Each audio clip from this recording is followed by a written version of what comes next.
So basically, obviously, I don't expect him to ask me, oh, well, what happened? And I don't expect him to want to know the full story. I get being uncomfortable doing that, but I 100% think that in these messages, I made it crystal fucking clear that what he put me through was not okay. It was not normal, and it was an abusive relationship.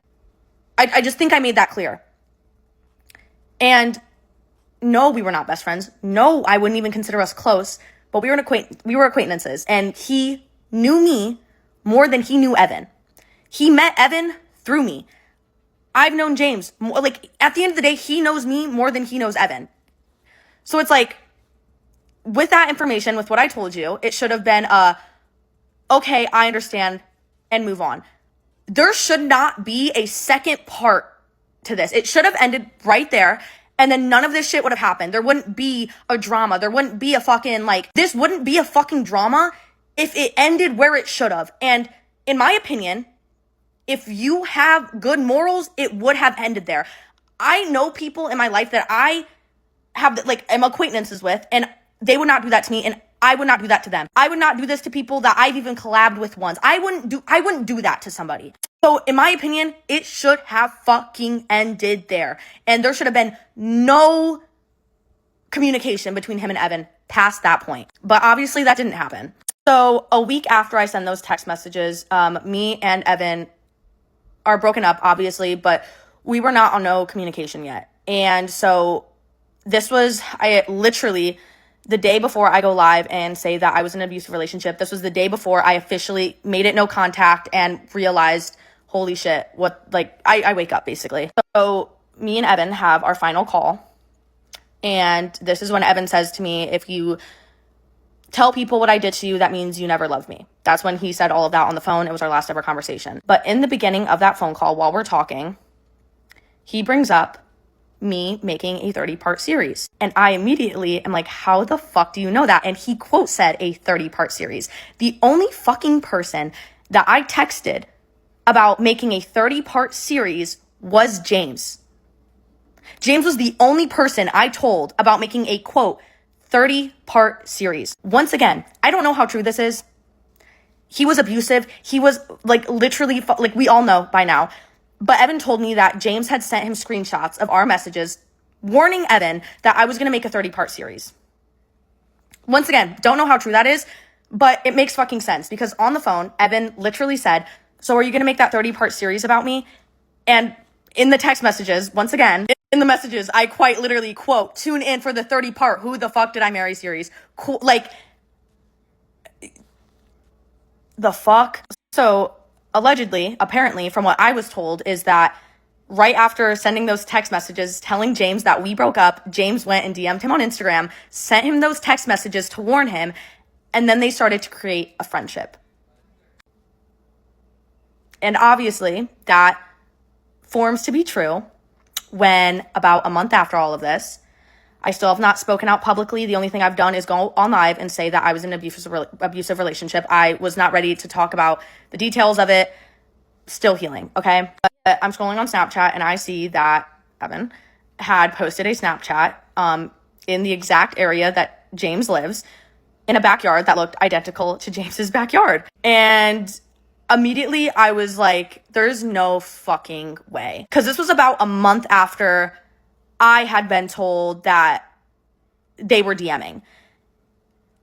Why are y'all DMing for a fucking month? The fuck? So I text James and I'll just green screen them again.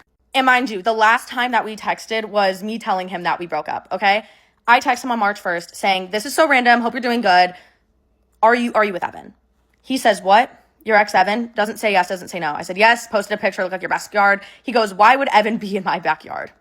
Later to find out that he was in his backyard and that James had flown him out to California and they spent the entire fucking weekend together.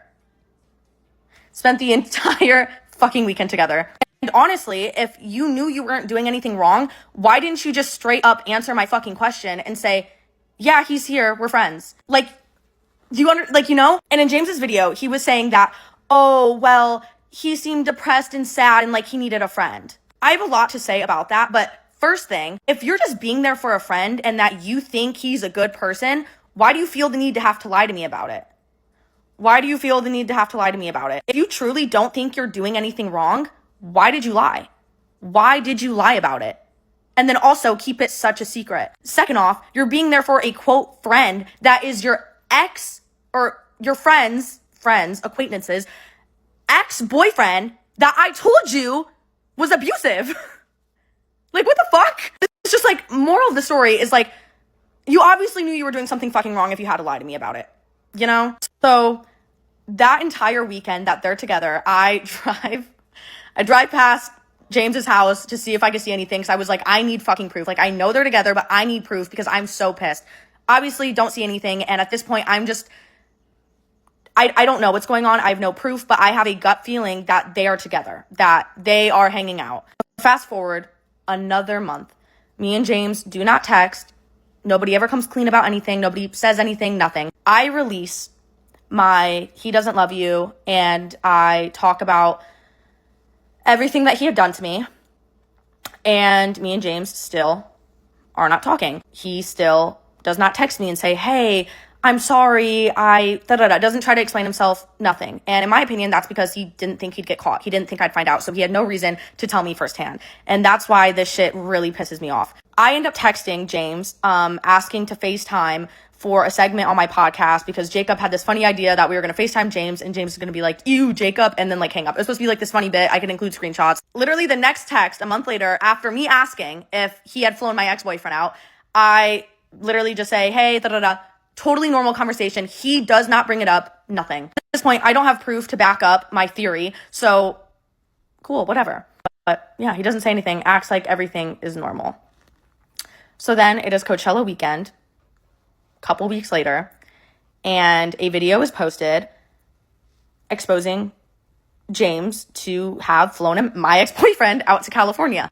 The second that this video goes public, James starts to blow up my phone, asking if I'm at Coachella, saying that we need to talk. I immediately already knew what he was talking about. Are you at Coachella? Yeah, I am. Can I talk to you? I shut it down. I don't want to fucking talk to you.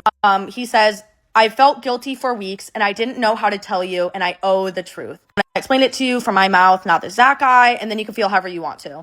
To me, it's quite ironic that you suddenly feel guilty about this the second that it's made public. You know what I mean? Like you suddenly feel guilty once, like, what do you mean? What do you mean? I text him, I've known for a while, but I saw the proof today. I'm just shocked. There's a ton to explain. I'm annoyed with myself for allowing you to find out this way instead of just telling you myself. I say, okay. He then says, he manipulated me as well, and I fell for it. To when I then reply, I got so pissed off. How did you get to the point for him to manipulate you? I told you he abused me the day we broke up. Then you texted him that day that I told you that. But I'd rather talk to you about this tomorrow. You met him because he was my boyfriend. After that, James did try to reach out multiple times. He wanted to meet up and talk, and I'll give him credit for that. I can tell he feels guilty. He was blowing me up for days and days after that. Wrote me long paragraphs, just a lot of stuff. I personally decided not to respond. I decided not to meet up with him because, quite frankly, what the fuck do you have to say? And after waiting for him to come out with his response video, I'm honestly happy I didn't meet up with him to hear what he had to say because it clears up nothing for me. What happened. You knew he was my abusive ex-boyfriend. I'm gonna have to make a part fucking 3. Jesus fucking Christ. Once again, not on the payment program. I'm not doing this for money. I literally am not making a dime from this. Once again, just clocking the fucking T. I did not expect this to be 30 fucking minutes.